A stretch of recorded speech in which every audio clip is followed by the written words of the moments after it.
শুভ সকাল। সবাই কেমন আছেন? আশা করছি সবাই ভালো আছেন। আমি সুমনার নিউ ব্লগে আপনাদেরকে সবাইকে স্বাগত। যে যেখান থেকে ভিডিওটা দেখছেন ভালো থাকবেন, সুস্থ থাকবেন। ভিডিওটা ভালো লাগলে লাইক, কমেন্ট, শেয়ার, সাবস্ক্রাইব করবেন। আজকে শনিবার, বাজে এখন সকাল 5টা। উঠে পড়েছি, উঠে কাজ শুরু করে দিয়েছি। প্রত্যেকদিন মাই ছড়া ফেলে দেয়, কিন্তু মা তো নেই, দিদির বাড়িতে গেছে।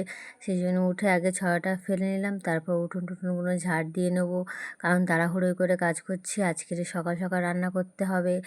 8টার মধ্যে দাদা খেয়ে স্কুলে চলে যাবে।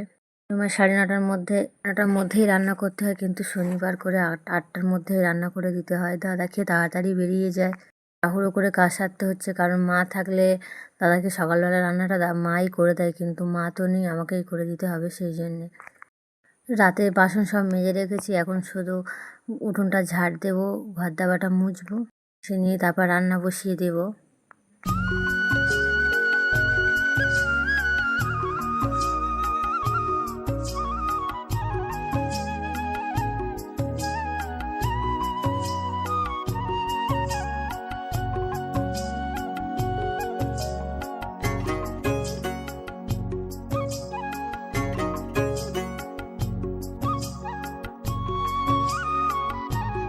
কমপ্লিট হয়ে গেছে, এই সবজি কাটতে বসেছি, কারণ উনুনে ভাত দেবো, গ্যাসে তরকারি বসিয়ে দেবো, তাড়াহুড়ো করে করছি।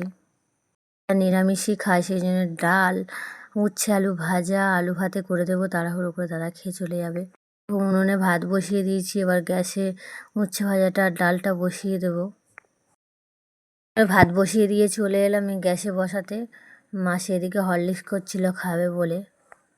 মাসির শরীর ভালো থাকলে মাসি নিজের খাবারটা নিজেই করে নেয়।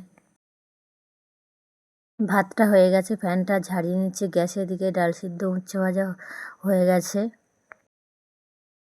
দাদা খাওয়া দাওয়া করে বেরিয়ে গেছে। দপুসোনা উঠেছে, কারণ স্কুল নেই বলে একটু বেলায় উঠেছে। উঠে একা একা ব্রাশ করে নিচ্ছে। আমি আবার এলাম, বললাম মুখটা ধুয়ে দিব, বলছিল একা একাই ধোবে। সব কাজটা সেরে দপুসোনার বাবা মাছ এনেছিল, কারণ দাদা নিরামিষ খেলেও বাবু আমরা সবাই মাছ খাই। মাছটা কেটে নিচ্ছি, মাসির সঙ্গে গল্প করছি। মাসি উঠে বসে আছে আর এদিকে মাছটা কাটছি। মাছ এনেছে, কারণ চুনো মাছ ফ্রিজে আছে, সেই জন্য কাতলা মাছ এনেছে, কেটে নিচ্ছি। মাছ কাটা কমপ্লিট করে নিয়ে মাছ এই ধুইতে যাচ্ছি। কিছু রান্না করব না, কারণ বেলা হয়ে গেছে, শুধু মাছের ঝালা চচ্চড়ি করব। রান্না বান্না সব কিছু কমপ্লিট করে চান টান করে জামা কাপড় কেচে মেলে দিতে এসছি। এবার খাওয়া দাওয়া করবো, একটু ঘুমাবো, তারপর দপুসোনাকে নিয়ে ব্যায়ামে যাব।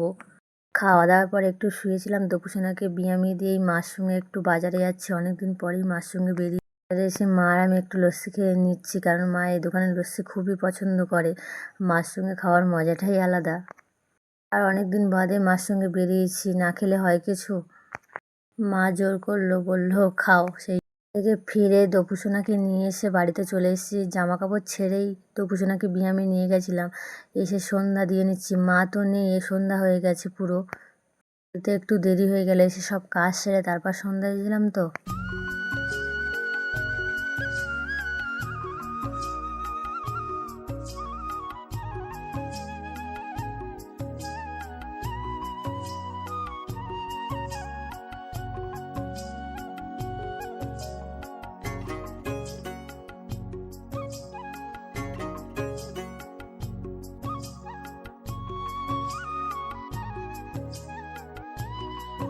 কমপ্লিট করে রান্না জোগাড় করতে বসে গেছি। রুটি আর তরকারি হবে। মা প্রত্যেকদিন আটা মেখে দেয়, কিন্তু মা নেই, সেই জন্য আমি আটা মেখেই নিচ্ছি। মার সঙ্গে বাজারে গেছিলাম, দপুসোনার একটা ড্রেস কিনতে গেছিলাম, কিন্তু ড্রেসটা কিনে এনেছি, দপুসোনার ছোট হয়েছে, আবার কালকে গিয়ে পাল্টে আনতে হবে। ওনাকে নিয়ে গেলেই ভালো হতো, মাপ দিয়ে আনলেই ভালো হতো, কিন্তু ও তো ব্যায়ামে গেছিলো, আর মারও সময় হয় না, আর আমারও কাজের চাপে সময় হয় না, সেই জন্য মা আর আমি গেছিলাম। আমার ফাঁক আছে, তুমি আজ চলো আমার সঙ্গে, সেই জন্য আমি গেলাম। যে কাজটার জন্য গেলাম সেটাই হলো না। ঠিক আছে, শুনে রাতে রান্না শুরু করে দিয়েছি।